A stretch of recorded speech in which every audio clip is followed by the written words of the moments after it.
There is one great misunderstanding about Shiva. When people hear the name, the god of destruction, they often imagine fear, darkness, and endings. But Shiva is not destruction for the sake of ruin. Shiva destroys so that life can begin again. That is what makes him one of the most powerful and mysterious gods in Hinduism. He is not only the force that ends things, he is the force that transforms them. In the divine trinity of Hinduism, Brahma creates, Vishnu preserves, and Shiva destroys. But Shiva's destruction is not meaningless. It is sacred. It is the removal of what has become old, false, heavy, or lifeless. It is the clearing away of what no longer belongs.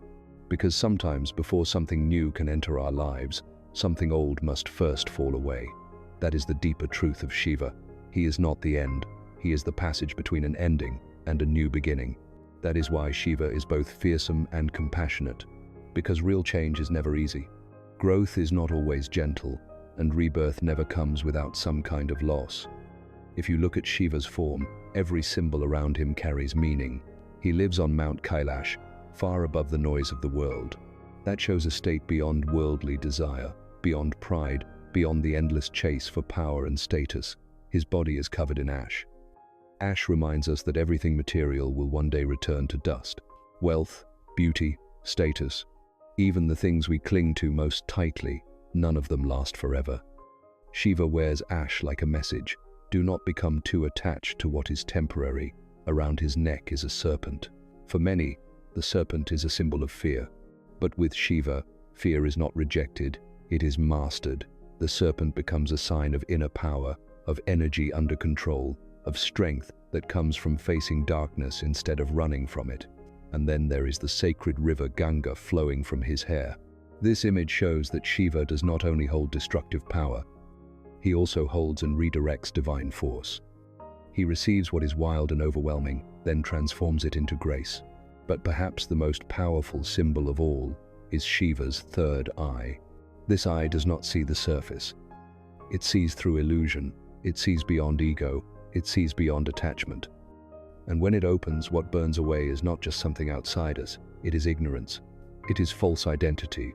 It is everything that keeps the soul trapped.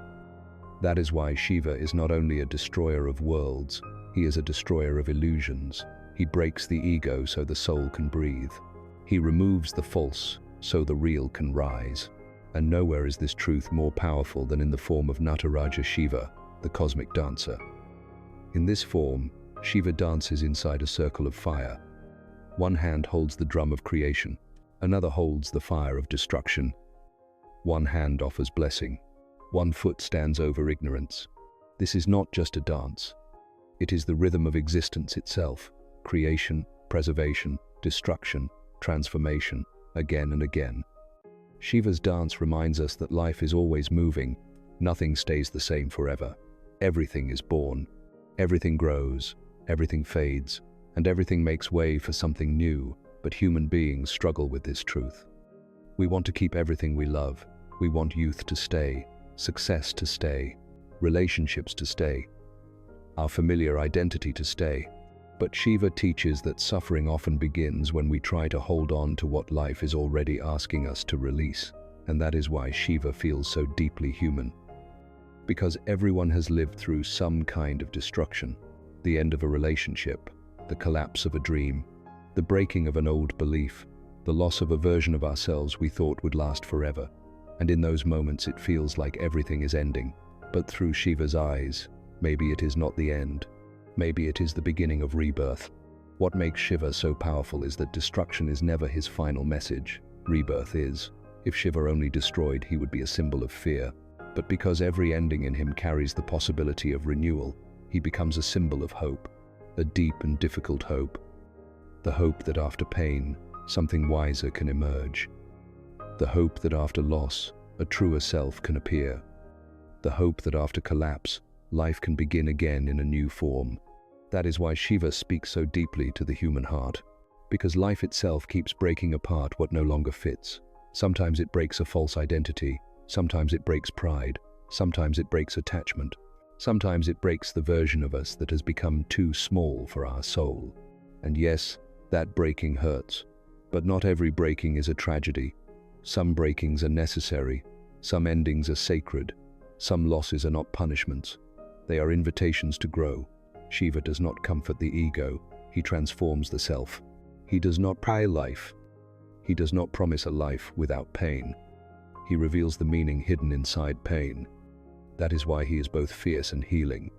He teaches us that transformation is not always soft. Sometimes the most compassionate thing life can do is tear away the illusion we were living in. One of the most beautiful truths about Shiva is his connection with Parvati. If Shiva represents stillness, consciousness, and transformation, Parvati represents energy, love, beauty, and life. They are not opposites. They complete each other. Together, they show that true wholeness is balance, strength and tenderness, power and love, silence and life. This truth appears in the sacred image of Ardhanarishvara, where Shiva and Parvati exist in one body, half male and half female. It is a profound symbol. Real power is not one-sided. It is not only force, it is harmony. And that is what Shiva truly represents, not destruction alone, but total transformation, from ignorance to awareness, from fear to freedom, from attachment to release, from the old self to a deeper and truer one. That is why Shiva is not just a mythological figure from the past. He is a spiritual mirror. He reflects the journey every human being must one day face.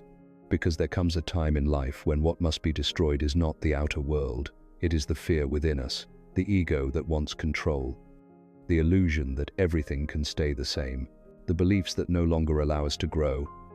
When those things begin to break, we panic. We think we are losing ourselves. But maybe we are not losing ourselves. Maybe we are losing only what was false. Maybe what is falling apart is not our life, but our illusion of who we thought we had to be. That is the gift of Shiva. He does not pull us out of darkness too quickly. He teaches us how to walk through it, to walk through loss, to walk through endings, to walk through the fire of change. And on the other side, what remains is not emptiness. What remains is truth, a deeper self, a freer heart, a new beginning. So if people call Shiva only the god of destruction, that is only half the truth. The other half is this: without Shiva, there is no rebirth. Without the right ending, there is no true beginning. Without letting the old burn away, the new cannot rise. And maybe that is why Shiva still speaks to so many people, not because people love destruction, but because deep inside, everyone hopes that after their greatest pain, there is still a chance to begin again. Shiva reminds us that life is not only about holding on, it is also about letting go, not only about building, but also about releasing what has already ended. Not only about beginnings, but also about having the courage to walk through endings. And maybe the thing that most needs to be destroyed in our lives is not the world around us, but the invisible chains within our own mind. If this story touched you, leave a comment and tell me what in your life needs to end so something new can begin. And if you enjoy powerful stories about mythology, spirituality, and inner transformation, don't forget to like, subscribe, and share this video with someone who needs this message today.